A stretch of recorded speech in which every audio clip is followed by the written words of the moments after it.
नारायण नारायण नारायण नारायण। शंभो शंभो। शिव सर्वोदय अध्याय 11। आज समझने का प्रयास करते हैं।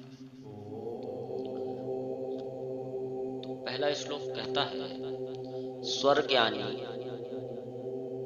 बलादाग्रे निष्फलम कोटिदा भवेत् इहलोके परत्रापि स्वर्ज्ञानी बली सदा। अर्थ यह है कि जब 1 करोड़ बल निष्फल हो जाए तब भी स्वर्ज्ञानी बलशाली बना सबसे अग्रणी होता है। जब करोड़ बलवान लोग का बल निष्फल हो जाता है, कोई लाभ नहीं देता, कोई फल नहीं देता, उस अवस्था में भी स्वर्ज्ञानी का बल बलशाली बना रहता है। स्वर्ज्ञानी सदैव बलशाली बना रहता है। अर्थात भले ही 1 करोड़ हर प्रकार के बल, बुद्धि बल, ज्ञान बल, धन बल, हर प्रकार का बल निष्फल हो जाता है, किंतु स्वर्ज्ञानी का बल कभी भी निष्फल नहीं होता। स्वर्ज्ञानी इस लोक में और परलोक या अन्य किसी भी लोक में सदा शक्तिशाली रहता है। यानी कि जो स्वर्ज्ञान रखता है वह इस लोक में भी आनंद करता है और अन्य लोकों में भी आनंद करता है। 10 शतायुतम लक्षम तेसाधीप बलम क्वचित सत्क्रतु सुरेंद्राणाम बलम कोटि गुणम भवेत्। एक मनुष्य के पास 10, 100, 10,000, 1 लाख अथवा एक राजा के बराबर बल होता है। 100 यज्ञ करने वाले इंद्र का बल करोड़ गुना होता है और एक स्वर योगी का बल इंद्र के बल के तुल्य होता है। अर्थात इंद्र के बल के समान ही स्वर योगी का बल होता है।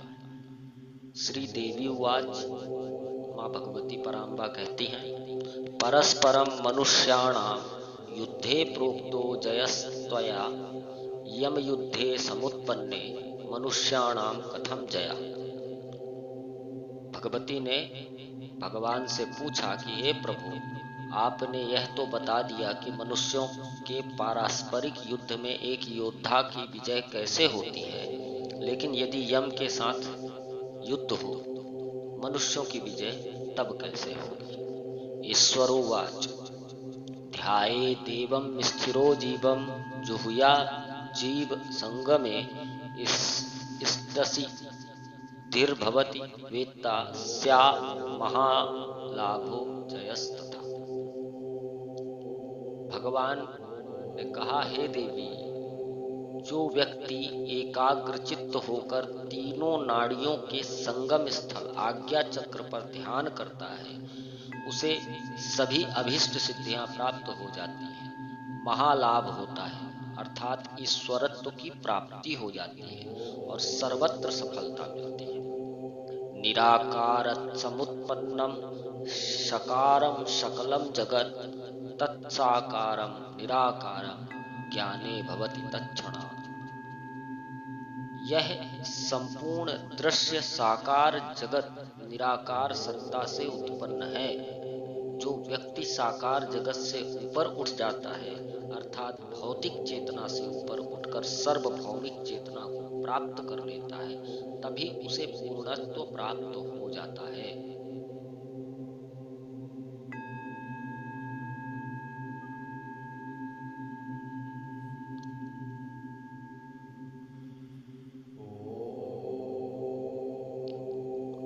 श्रीदेवी उवाच, नरयुद्धम यमयुद्धम त्वया प्रोक्तम महेश्वर इदानीं देवदेवानां वशीकारणकं वद। माँ भगवती ने भगवान महादेव से पूछा कि हे देवादिदेव, आपने हमें मनुष्य बताया कि मनुष्यों और यम के साथ युद्ध में विजय कैसे पाया जाए, साथ ही मोक्ष आदि के संबंध में भी बताया। अब आप कृपा करके बताएं कि दूसरों को अपने वश में किस प्रकार किया जाता है। ईश्वरोवाच, चंद्रम सूर्येण चाकृष्य स्थापये जीव मंडले अजन्मवसागा रामा कथितम यम तपोधने। महादेव ने कहा, हे देवी, तपस्वी लोगों का कहना है कि यदि पुरुष अपने सूर्य स्वर से स्त्री के चंद्र स्वर को ग्रहण कर अपने अनाहत चक्र में धारण करे तो वह स्त्री आजीवन उसके वश में रहे। जीवेन गृह्यते जीवो, जीवो जीवस्य दीयते, जीव स्थाने गतो जीवो बाला जीवांत कारकः। पुरुष यदि स्त्री के प्रवाही स्वर को अपने प्रवाही स्वर के द्वारा ग्रहण करे और पुनः उसे स्त्री के सक्रिय स्वर में दे तो वह स्त्री सदा उसके वश में रहती है। रात्र्यांत यमा वेलायां प्रसुप्ते कामनी जने ब्रह्मजीवम पिबेदस्तु बाला प्राण हरो नरा। रात्रि में सो रही महिला के ब्रह्मजीव सक्रिय स्वर से निकलने वाली सांस को यदि पुरुष अपने सक्रिय स्वर से अंदर खींचता है तो वह स्त्री उसके वश में हो जाती है। अष्टाक्षरम जपित्वा तु तस्मिन् काले गते सति तत्क्षणं दीयते चंद्रो तु मोह मायाति कामिनी। यदि पुरुष अष्टाक्षर मंत्र का जप करके अपने चंद्र स्वर को स्त्री के भीतर उसके सक्रिय स्वर में प्रवाहित करे तो वह स्त्री उसके वश में हो जाती है। शयने वा प्रसंगे वा युवत्यालिंगने अपि वा यः सूर्येण पिबेत् चंद्रम सा भवेन मकरध्वजा। यदि पुरुष लेट कर आलिंगन के समय अपने सूर्य स्वर से स्त्री के चंद्र स्वर का पान करे तो वह स्त्री उसके वश में हो जाती है। शिव आलिंग्याप्ते सत्या प्रसंगे दक्षिणे अपि वा तत्क्षणाद्दापयेदस्तु मोहेत कामनी सतम। संभोग के समय यदि स्त्री का चंद्र स्वर और पुरुष का सूर्य स्वर प्रवाहित हो और दोनों के स्वर परस्पर संयुक्त हो जाएं तो पुरुष को 100 स्त्रियों को वश में करने की शक्ति मिल जाती है। सप्त नवत्रयः पंच वारान्नसंगस्तु सूर्यभे चंद्रे द्विचतुस्तकृत्वा वस्याः भवति कामनी। सूर्य स्वर के प्रवाह काल में यदि पुरुष का किसी स्त्री के साथ 5 बार, 7 बार या 9 बार संयोग हो अथवा चंद्र स्वर के प्रवाह काल में 2 बार, 4 बार या 6 बार संयोग तो वह स्त्री सदा के लिए उस पुरुष के वश में होती है। सूर्य चंद्रो समाकृष्य सर्वाक्रांतयद्धरोठयो महापद्मं मुखं स्पृष्ट्वा बारंबारमिदं चरेत।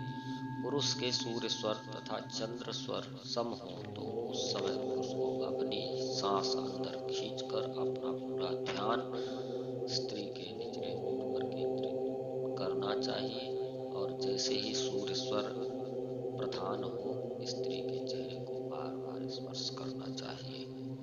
अब प्राणामिति पद्मस्य यावन्नीतावशं गता पंचाजागृति वेलयां जोष्यते गलचक्षुषी।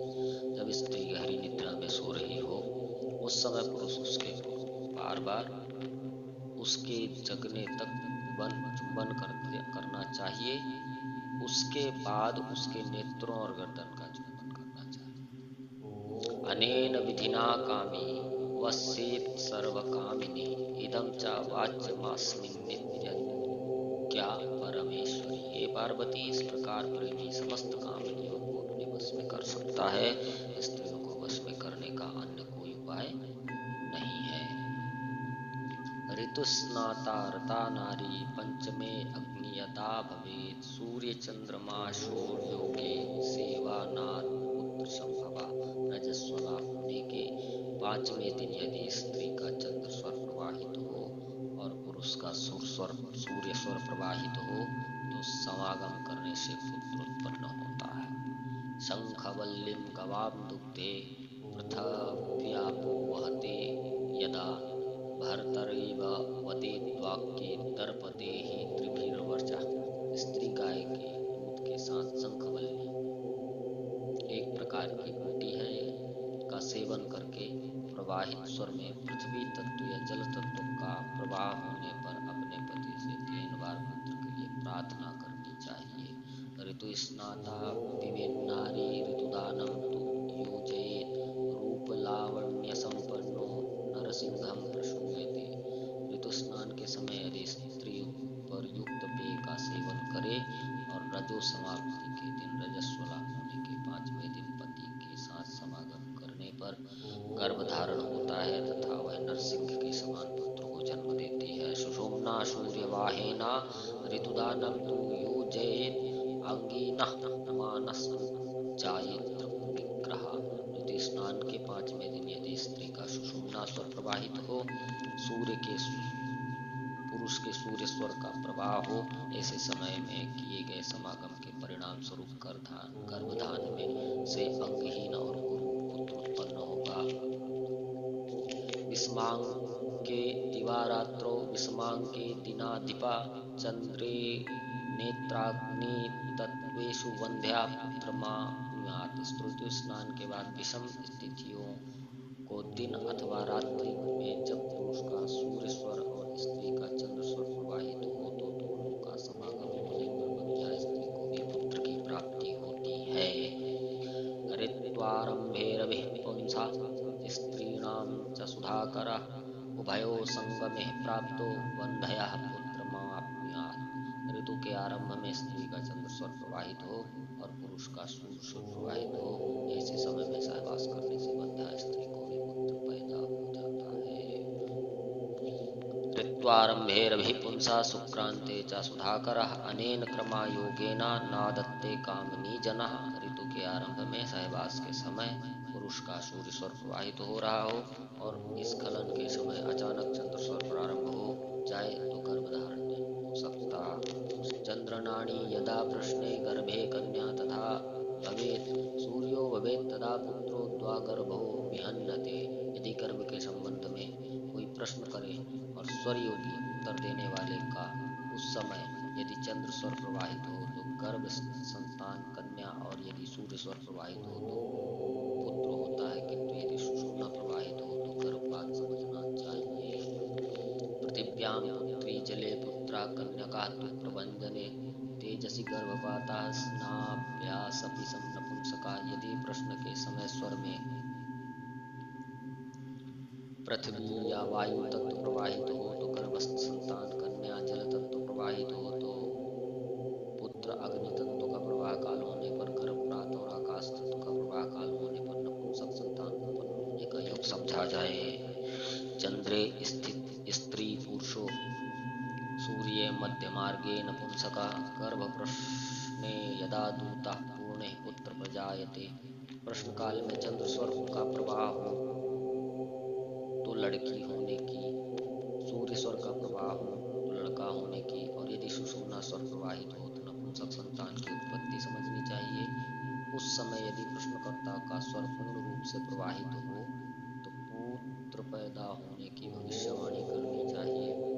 शून्यम युगे युग्मं गर्भपातश्च संक्रमे तत्त्वविजानीयात् कथितं तत्तु सुंदरी। हे सुंदरी, यदि शून्य स्वर के प्रवाह काल में गर्भधारण नहीं होता पर दोनों स्वर संतुलित रूप से प्रवाहित हो रहे हों तो जुड़वा संतान होती है, लेकिन स्वर का संक्रमण काल होने पर गर्भ होता है तो पर उसका पतन हो जाता है, ऐसा तत्ववादियों की मान्यता है।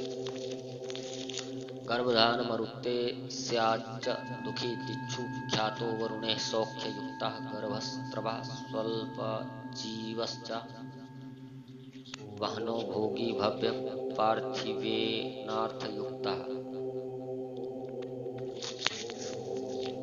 वायु तत्व के प्रवाह काल में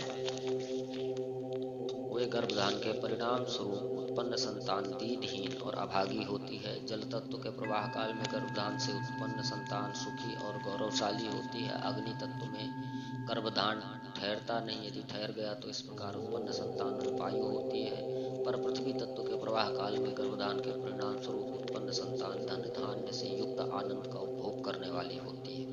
धनवान सौख्यायुक्तश्च भोगवानार्थ संस्थिति स्यानित्यं वारुणे तत्त्वे योनिः गर्भो विनश्यति। जल तत्व के प्रवाह काल में गर्भदान से उत्पन्न संतान धन धान्य और ऐश्वर्य से संपन्न होती है, परंतु आकाश तत्व के प्रवाह काल का गर्भधान नहीं ठहरता। महेंद्रे सुसुप्तोत्पत्तिर्वारुणे दुहिता भवेत् शेषेषु गर्भहानिषि स्याज्जातमात्रस्य वा व्रता। पृथ्वी तत्व के प्रवाह काल के गर्भ से सुपुत्र उत्पन्न होता है और जल तत्व के प्रवाह कालिक गर्भ से कन्या का जन्म होता है, जबकि अन्य तीन तत्वों के प्रवाह काल में गर्भ नहीं ठहरता। यदि ठहर गया तो उससे उत्पन्न संतान अल्पायु होती है। रवि मध्य चंद्र मध्य गतो रवि ज्ञातव्यम गुरुतः शीघ्रम न वेद शास्त्र कोटि। सूर्य स्वर्ग के मध्य में चंद्र स्वर्ग उदय हो अथवा चंद्र स्वर्ग के मध्य में सूर्य स्वर्ग उदय हो तो ऐसे समय में तुरंत गुरु से मिलकर मार्गदर्शन लेना चाहिए, क्योंकि ऐसे समय में करोड़ों वेद शास्त्र आदि ग्रंथ भी किसी काम नहीं आते। अर्थात नारायण नारायण। यह शिव स्वरोदय विज्ञान का 11वां अध्याय पूर्ण होता है। इसमें बताई गई स्थितियों का दुरुपयोग करने की मंशा से बिना अभ्यास के इसे यदि उपयोग करेंगे तो आपको इसका दुष्परिणाम भुगतना पड़ेगा और आप इससे किसी भी प्रकार से बच नहीं सकते। आता है इसे चतुराई से कि हमने इसे इतना जाना और इतना जान करके इन वशीकरण आदि स्थितियों का प्रयोग करने लगे तो वह घातक सिद्ध होगा, वह आपका स्वयं विनाश कर देगा। इसलिए संपूर्ण ज्ञान के बिना टुकड़ों का ज्ञान प्राप्त करना यह अनुचित कार्य है। नारायण नारायण। अगले भाग में पुनः मिलते हैं। कोई